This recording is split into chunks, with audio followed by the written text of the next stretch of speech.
हम आपको दिखा रहे हैं मोहल्ला रफीदगंज पोस्ट बिलग्राम जिला हरदोई का एक प्राचीन शिव मंदिर, जिसके दर्शन मात्र से सभी भक्तों के कष्ट कट जाते हैं।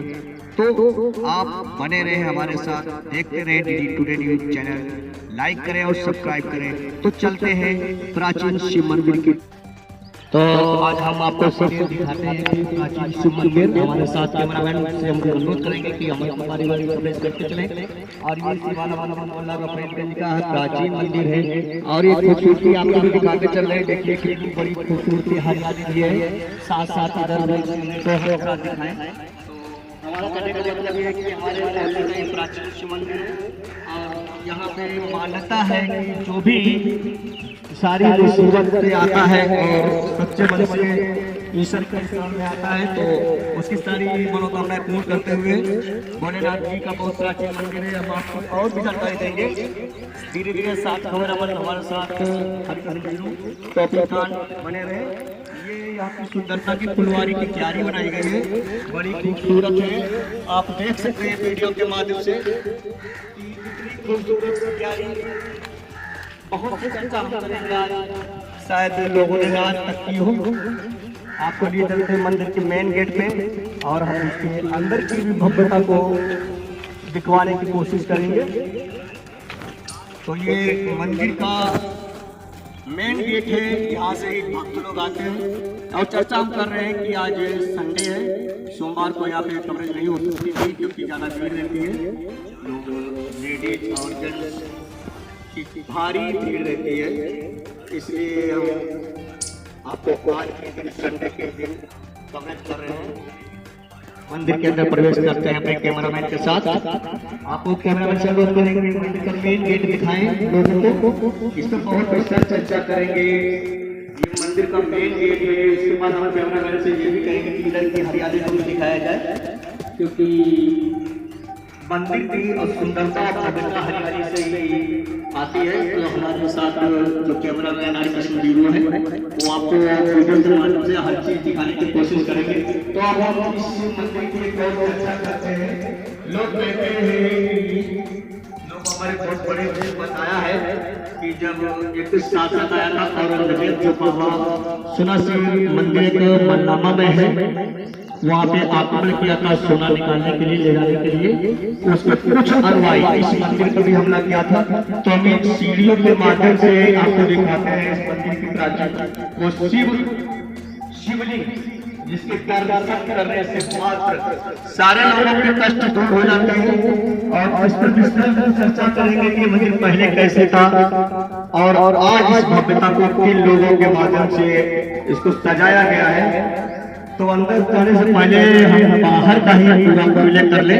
आप कैमरामैन से कहेंगे सीधे क्या करें। तो ये मंदिर का पूरा बैकग्राउंड है और इस मंदिर की भव्यता आप देख सकते हैं। हमारे नगर क्षेत्र का ये पहला ऐसा मंदिर है जिसमें इतना कार्य किया जाता है। छोटा सा मोहल्ला रफीदगंज और पोस्ट बिलग्राम जिला हरदोई के अंदर इस मंदिर की खासियत यही है कि जो भी भक्त अपने दुख दर्द लेकर बाबा के चरणों में आता है और उनके सारे कष्ट बाबा भोलेनाथ दूर करते हैं। तो बाबा आपको इस मंदिर के अंदर का भी परिदृश्य दिखा रहे हैं कैमरा के माध्यम से। आप हमारे साथ बने रहे। आप मंदिर के परिक्षेत्र के अंदर आ गए हैं तो दिखा रहे हैं आपको ये शिवलिंग है, ये नंदीश्वर जी है और ये आप से ये भी बताया कि अंदर की जो परिदृश्य ऊपर का दिखाया है कि अंदर कितना खूबसूरत है, ऊपर तक की उसकी चोटी तक को भी दिखाया है। तो हम ये कहना चाह रहे हैं कि ये सारी चीजों को बताएंगे कि कैसे कैसे इस मंदिर की सुंदरता को निखारा गया है। किया, लेकिन इस पर हम चर्चा करेंगे। प्रयास किया था, हालांकि उस कमेटी में कुछ लोग शामिल भी हैं जिन्होंने चंदा कर करके इस मंदिर को मनमोहन करने की कोशिश की। कहते हैं लोग कि कुछ को देख कर रंग आ जाता है, तो उन बच्चों को रंग देख कर बड़े बुजुर्गों में आत्मा की जागृत हुई और उन्होंने इतना सहयोग कर दिया कि आज ये मंदिर देखने के काबिल है। और आप देख भी सकते हैं, हम कैमरा मैन से कहेंगे कि इसको पूरी दूर से वीडियो कवरेज करके लोगों को दिखाएं क्या है। और हम अब आपको बता रहे हैं इस मंदिर की खासियत कि जिन लोगों को भरोसा ना हो, यहाँ पे हिंदू और मुस्लिम दोनों लोग आते हैं, तो मुस्लिम की ही चर्चा कर ली जाए। कुछ दिन पहले हमारी एक बात हुई थी, एक आलम नाम का काजीपुरा का लड़का है, वो सारी लोग बहुत जगह होकर आया था, रहते देश के इस कोने से उस कोने में, लेकिन ठीक नहीं हुआ था। वहाँ भोलेनाथ के दर्शन करने के पात्र से ही वो ठीक हो गया और दिल्ली में आज जॉब कर रहा है। ये प्रमाण है, और जिसको विश्वास ना हो तो उस लड़के का हमसे मिलकर नंबर भी ले सकता है, बात कर सकता है। तो सीधे अब हम लिए चलते कुछ भक्तों के साथ, आपको बताएंगे। सदस्य भी है और पेशे से एक शिक्षक भी है, और इनके भी स्कूल की किसी दिन हम चर्चा आपको दिखाएंगे। लेकिन पहले आज हम जरा इनसे कुछ सवाल जवाब करेंगे। तो सर, हम आपसे ये जानना चाह रहे हैं कि कुछ दिन पहले, आपको भी पता होगा, कुछ दिन पहले इस मंदिर का रंगरोगन भी हुआ था, कहते हैं कि फेस्टिवल हो गया था। तो आज आपको ये कैसा लग रहा है? आप ही लोगों के सहयोग के द्वारा कैसे काम कर रहे हैं? भोलेनाथ की बात करेंगे कि आपको इनसे कितना फायदा होगा? सबसे पहले तो समस्त दर्शकों को हमारी ओर से अभिवादन और भोले शंकर भगवान की जय। जैसा कि अभी आपके द्वारा बताया गया है कि मंदिर बहुत ही प्राचीन है। इस तरीके के मंदिर अब आपको भारत देश में बहुत ही कम देखने को मिलेंगे। तो जिस प्रकार से भोले बाबा ने मन में चेतना जागृत की और एक प्रेरणा प्रदान हुई, तो हम लोगों ने मिलकर, करीब 10 से 12 लोगों ने मिलकर के यहाँ पर रोज़ आते थे और थोड़ा बहुत काम करते थे। फिर धीरे धीरे करके हम लोगों के मन में ये इच्छा जागृत हुई कि क्यों ना समाज के व्यक्तियों से सहयोग लिया जाए और इस मंदिर के पुनर्निर्माण हेतु कार्य किया जाए। इसी कड़ी में हमने गांव के लोगों से, मार्केट के लोगों से, अन्य संभ्रांत लोगों से संपर्क किया और उनके द्वारा लिए गए चंदे से इस मंदिर का निर्माण कार्य कराया गया। और उसी श्रेणी में इस मंदिर का दोबारा से रंग रोगन कराया गया, जिससे आज ये मंदिर अपनी भव्यता को पुनः प्राप्त कर लिया है। धन्यवाद। नहीं, हमारी और बात जानना चाह रहे हैं आपसे कि आपने इतनी जल्दी बात को काट दिया कि धन्यवाद। इसके आगे पूरे साल में कुछ भी प्रोग्राम कराते हैं, तो प्रोग्रामों के जरा विस्तार से चर्चा करेंगे आप, तो आप हमको बताएंगे, हमारे दर्शकों को ये बताएंगे कि साल में क्या क्या प्रोग्राम होते हैं और कितना इनका बजट आता है, और ये बजट कहाँ से आप एडजस्ट करते हैं, तो पूरी जानकारी आप हमको दीजिए, हमारे दर्शकों को बताइए। तो इसमें सबसे पहली चीज़ तो ये है कि ये मंदिर केवल मंदिर ही नहीं है, बल्कि एक सिद्ध पीठ है। यहाँ पर जो भी भक्त अपनी मनोकामना लेकर के आता है, भगवान भोले शंकर उसकी मनोकामना अवश्य पूरी करते हैं। जिसका जीता जाता उदाहरण मैं स्वयं आपके सामने खड़ा हूँ। मैं बहुत ही गरीब परिवार से हूँ, लेकिन भोले बाबा की कृपा से आज के समय में मैं एक सरकारी शिक्षक के रूप में समाज में कार्य कर रहा हूँ, बच्चों को शिक्षा देने का कार्य कर रहा हूँ। इस मंदिर की व्यवस्था के जो मुख्य पुजारी हैं वो बाबा मस्तराम जी हैं। वो यहाँ का सुबह शाम की मंदिर की आरती, भोले बाबा का पूजन, श्रृंगार सामग्री वगैरह वो उनके द्वारा किया जाता है।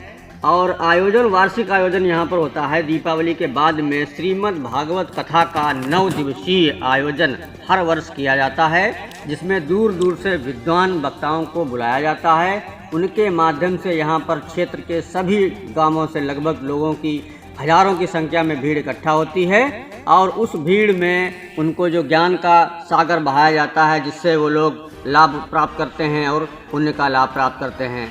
और जो बाबा जी हैं, यहाँ के जो मुख्य पुजारी हैं, उनके द्वारा भी दोनों नवरात्र, चैत्र नवरात्र और शारदीय नवरात्र, और सावन महीने में पूरे माह भर भोले बाबा के नाम का मेला लगा रहता है।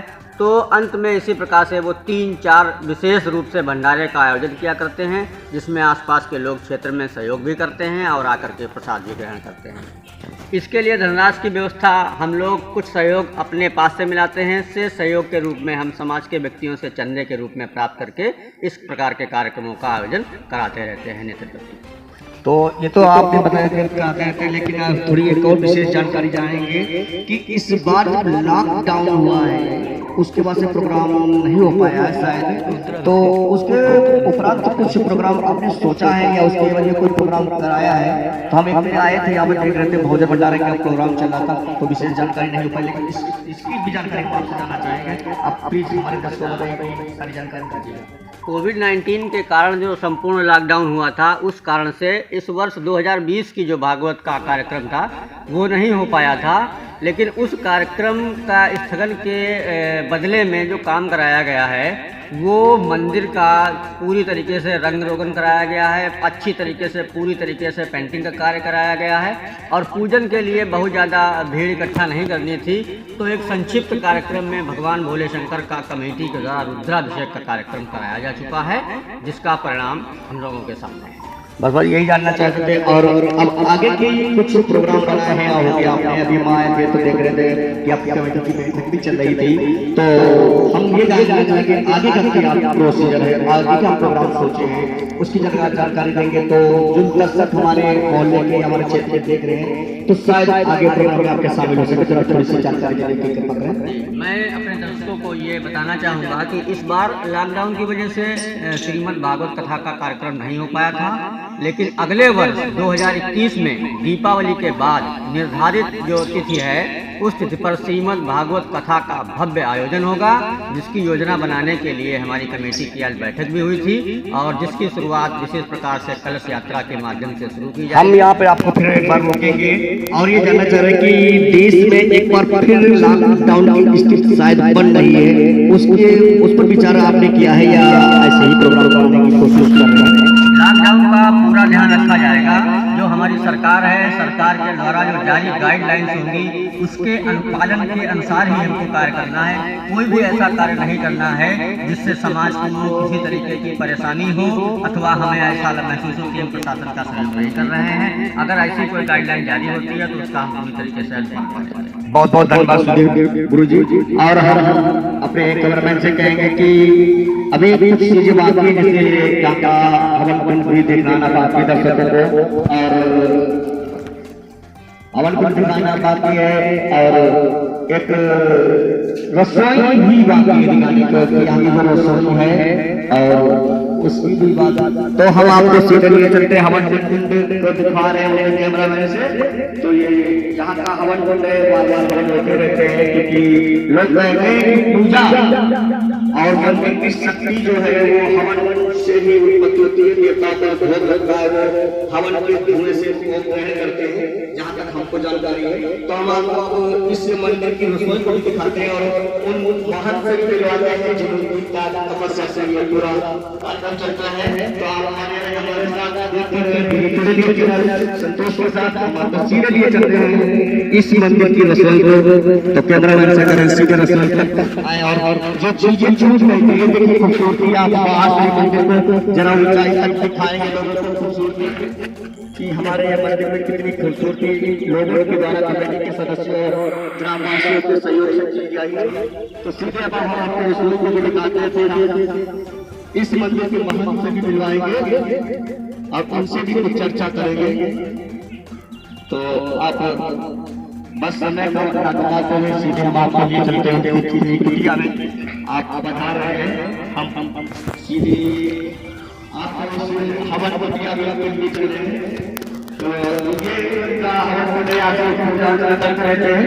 हम फिर कैमरामैन से कहेंगे दिखाएं ये भोजन यहाँ से हवन करते हैं, ये रसोई है, यही भोजन की भंडारा होता है, आप देख सकते हैं। अब इसके बाद हम चर्चा करेंगे, मिलवाएंगे अपने दर्शकों को महंत मान से उनका इंतजार है। बाबा, हम आपसे ये पूछना चाह रहे हैं, आप यहाँ पे कितने वर्षों से हैं? 10 साल। तो 10 साल में ये पहले 10 साल जब आए थे तब ये मंदिर कैसा था और आज के दौर में कैसा है, कितना बदलाव देखने को मिला? बहुत बदलाव में तो पहले घास खाली रहते थे यहाँ, यानी जंगल टाइप का था। जंगल टाइप। तो आप जब से आए तब से इस मंदिर का कायाकल्प करवाने की कोशिश की है। हाँ। अच्छा, दूसरी बात हम और अब ये जानना चाह रहे हैं कि जैसे कि लोग कहते हैं कि यहाँ पे बहुत जो दूर दूर से भक्त आते हैं उनको प्रॉब्लम होती है, वो भोलेनाथ की कृपा से ठीक हो जाते हैं, ठीक हो ऐसा जाते है क्या? ऐसा है, ठीक हो जाते हैं। ठीक हो जाते हैं, हाँ, चाहे कोई भी जहाँ संकट से जैसा ग्रस्त हो जो हो ठीक हो जाते ठीक हो जाते हैं। तो ऐसा कोई वाकया है जो आपने देखा हो या आपके सामने ऐसा किस्सा आया है कि ठीक हुए हैं मरीज? हमारे ठीक हुए हैं। कहाँ कहाँ के मरीज के ठीक बहुत होते हैं? दूर दूर के आए, बहुत दूर दूर के आए, गए नकलो लोग के, सीतापुर लोग के। सीतापुर और सब कहीं के मरीज आते हैं और ठीक होके चले जाते चले हैं। जाते अच्छा, हम ये और फिर बात जानना चाह रहे हैं कि आप जो ये आधा वस्त्र धारण करते हैं इसके पीछे क्या कारण है, क्या रहा है? ये त्याग है। त्याग है। हाँ, किस चीज़ का त्याग किया है सर? ये खटिया क्रिया इसे लेटना नहीं है। यानी इन चीज़ों, यानी जो जंगल चीज़ें चल रही हैं तो आपको मोह नहीं है ना? आप तो लेटते के जमीन में लेटते थे? जमीन में लेटते हैं। अच्छा, खटिया पे नहीं? खटिया किया नहीं, तो आप सर्दी में भी ऐसे ही रहते हैं? ऐसे रहते हैं सर्दी में। घोर सर्दी। तो हम ये पूछना चाह रहे हैं कि भाई इसमें यहाँ पे आपके द्वारा कितना इससे भोजन भंडारा होता रहता है, हम देखते हैं निकलते हैं, तो क्या भोजन भंडारा साल में कितनी बार कराते हैं? 6 भंडार होते हैं साल। 6 भंडारा। हाँ। तो आपका ये नियम कितने दिन से चलता है? यानी जब आप अन्न छोड़ते हैं उसके बाद भंडारा कराते हैं तो कितने दिन का बीच में गैप रहता है, क्या बताएंगे हमारे दर्शकों को? 11 दिन तो लेते हैं, 8 दिन का। कि जो ये समस्या है कमेटी की, तो हमने बात की है कमेटी के सदस्यों से, उन्होंने कहा था कि कुछ करनी है, वो व्यवस्था की जा रही है, जल्दी से जल्दी सारी चीजें दूर की जाएगी। तो इससे आप संतुष्ट हैं? हाँ, संतुष्ट थोड़ा रहते हैं। थोड़ा रहते हैं। अच्छा, एक चीज और जानना चाहते हैं कि आप यहाँ पे 24 घंटे 7 दिन यानी मतलब पूरे 12 मास रहते हैं, तो इसका धन कहाँ से लाते हैं, यानी कैसे खर्चा चलता है आपका, भोजन भंडारा कैसे चलता है? इस बात में भोले चलाते हैं। भोले बाबा तो चलाते हैं, लेकिन और भी कुछ लोग ऐसे होंगे जो समाज के लोग जो आपका साथ देते होंगे, सहयोग करते होंगे। सहयोग सदरिया कुटे करते हैं, कुटे में देते हैं राशन पानी। अच्छा, राशन पानी सदरियापुर के लोग देते हैं, मोहल्ला रफेदगंज से भी लोग देते होंगे, नहीं देते? हाँ। तो वही तो पूछ रहे हैं साहब। ठीक ठीक ठीक, बहुत बहुत